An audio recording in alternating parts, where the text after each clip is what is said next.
82% பெண்களும் படிச்சிருக்காங்க. ஓவராலாக 89% பேர் படித்த மக்கள் இருக்காங்க. நீங்கள் எல்லாரும் அவளோட எதிர்பார்த்த செகண்ட் அண்ட் ஃபர்ஸ்ட் பிளேஸ் வந்துருச்சுங்க. செகண்ட் பிளேஸில்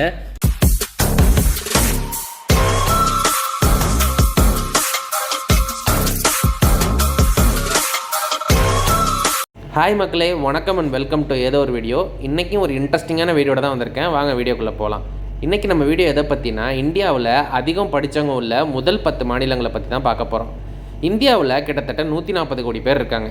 2011 சென்சஸ் படி இந்த 140 கோடி பேரில் 76 கோடி பேர் படிச்சிருக்காங்க, அதாவது 73%. இந்த 73%ல் 80% ஆண்களும் 63% பெண்களும் இருக்காங்க. அது ஏன் 2011 சென்சஸ் அப்படின்னா, சென்சஸ்ன்றது 10 வருஷத்துக்கு ஒரு தடவை நடக்கும். கடைசியாக 2011 நடந்தது. 2021 நடக்க வேண்டியது கோவிட் காரணமாக தள்ளி போயிடுச்சு. இப்போ 2024 வரைக்குமே அது தள்ளி போயிட்டு தான் இருக்குது. அதனால் 2011 பேசிஸில் இந்தியாவில் அதிகம் படித்தவங்க உள்ள டாப் 10 மாநிலங்களை பற்றி தான் பார்க்க போகிறோம். வாங்க பார்க்கலாம். இதில் 10வது இடத்தை பிடிச்சிருக்கிறது லேண்ட் ஆஃப் 5 ரிவர்ஸ்ன்னு சொல்லப்படுற பஞ்சாப் மாநிலம் தாங்க. இதில் 89% ஆண்களும் 79% பெண்களும் படிச்சிருக்காங்க. ஓவராலாக 84% பேர் படித்தவங்க இருக்காங்க. இதுக்கு அடுத்தபடியாக 9வது இடத்துல இந்தியாவின் கேட்வேன்னு அழைக்கப்படுற மகாராஷ்டிரா மாநிலம் தாங்க இருக்குது. இதில் 90% ஆண்களும் 79% பெண்களும் படிச்சிருக்காங்க. ஓவராலாக 85% பேர் படித்த மக்கள் இருக்காங்க. இதுக்கடுத்து 8வது இடத்துல டீ சிட்டி ஆஃப் இந்தியான்னு அழைக்கப்படுற அசாம் மாநிலம் தான் இருக்குது. இதில் 90% ஆண்களும் 81% பெண்களும் படிச்சிருக்காங்க. ஓவராலாக 86% மக்கள் படித்த மக்களாக இருக்காங்க. நெக்ஸ்ட்டு 7th பிளேஸில் இந்தியாவோட ஆப்பிள் ஸ்டேட்டுன்னு அழைக்கப்படுற ஹிமாச்சல் பிரதேஷ் தான் இருக்குது. இதில் 93% ஆண்களும் 81% பெண்களும் படிச்சிருக்காங்க. ஓவராலாக 87% படித்த மக்கள் இருக்காங்க. நீங்கள் எல்லாருமே என்ன எதிர்பார்க்குறீங்கன்னு புரியுது. நீங்கள் எதிர்பார்க்குறது வந்துகிட்டே இருக்குது. தொடர்ந்து வீடியோவை பாருங்கள். நெக்ஸ்ட்டு இந்தியாவின் பேர்ல் சிட்டின்னு அழைக்கப்படுற கோவா தாங்க 6வது இடத்துல இருக்குது. இதில் 92% ஆண்களும் 81% பெண்களும் படிச்சிருக்காங்க. ஓவராலாக 87% படித்த மக்கள் இருக்காங்க. நெக்ஸ்ட்டு 5வது இடத்துல லேண்ட் ஆஃப் காட்ஸ்ன்னு அழைக்கப்படுற உத்தரகாண்ட் தான் இருக்குது. உத்தரகாண்டில் 94% ஆண்களும் 80% பெண்களும் படிச்சிருக்காங்க. ஓவராலாக 88% படித்த மக்கள் இருக்காங்க. நெக்ஸ்ட்டு 4வது இடத்துல ஹில் ஆஃப் ட்ரிபேரான்னு அழைக்கப்படுற திரிபுரா மாநிலம் தாங்க இருக்குது. இதில் 92% ஆண்களும் 83% பெண்களும் படித்தவங்களாக இருக்காங்க. ஓவராலாக 88% படித்த மக்கள் இருக்காங்க.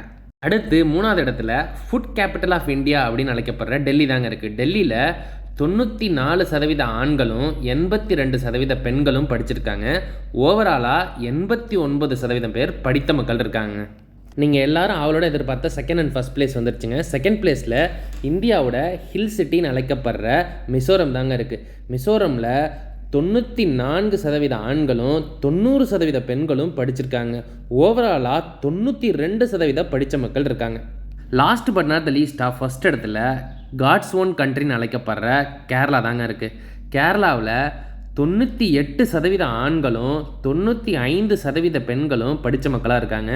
ஓவராலாக 96% பேர் படித்த மக்கள் இருக்காங்க. கேரளா ஊர் எந்த அளவுக்கு அழகாக இருக்கோ அதே அளவுக்கு அங்கே படித்தவங்களும் ரொம்ப அதிகமாக இருக்காங்க. இதாங்க இந்தியாவில் அதிகமாக படித்தவங்க உள்ள டாப் 10 மாநிலங்கள். லேண்ட் ஆஃப் டெம்பிள்ஸ்ன்னு அழைக்கப்படுற நம்ம தமிழ்நாடு டாப் 10ல் இடம் பிடிக்காது. எனக்கும் வருத்தமாக தாங்க இருக்குது. தமிழ்நாடு இப்போ 12வது இடத்துல இருக்குது. ஆனால் நான் முன்னாடியே சொன்ன மாதிரி இது 2011 எடுத்த சென்சஸ். இப்போது நம்மளோட கல்வி திட்டம், கல்வி அமைப்பு எல்லாமே ரொம்ப மாறி இருக்குங்க. ஆசிரியர்களுக்கு பயிற்சி, மாணவர்களுக்கு வித்தியாசமான பயிற்சி எல்லாமே நிறையா மாறி இருக்குது. காலை உணவு திட்டம் முதற்கொண்டு நம்ம இப்போ உள்ள தமிழ்நாடு அரசு ஆரம்பிச்சிருக்கு. அதனால் படிக்கிறவங்க எண்ணிக்கை அதிகமாகிட்டே தாங்க இருக்குது. ஆக 2011 சென்சஸ் எடுத்த மாதிரி 2024 சென்சஸ் எடுத்தால் தமிழ்நாடு கண்டிப்பாக டாப் 10ல் இருக்குன்றது என்னோட நம்பிக்கைங்க. நீங்கள் என்ன நினைக்கிறீங்க அப்படின்றத கமெண்ட் செக்ஷனில் சொல்லுங்கள். இதுதாங்க இந்தியன் லிட்ரஸி ரேட் பற்றின ஒரு சின்ன வீடியோ. இந்த வீடியோ உங்களுக்கு பிடிச்சிருந்துச்சுன்னா உங்கள் ஃப்ரெண்ட்ஸ்க்கெலாம் ஷேர் பண்ணுங்கள், லைக் பண்ணுங்கள், கமெண்ட் பண்ணுங்கள். மறக்காமல் ஏதோ ஒரு வீடியோ சேனலுக்கு சப்ஸ்கிரைப் பண்ணிடுங்க. மறுபடியும் இன்னொரு இன்ட்ரெஸ்டிங் வீடியோவில் சந்திக்கலாங்க. பாய்.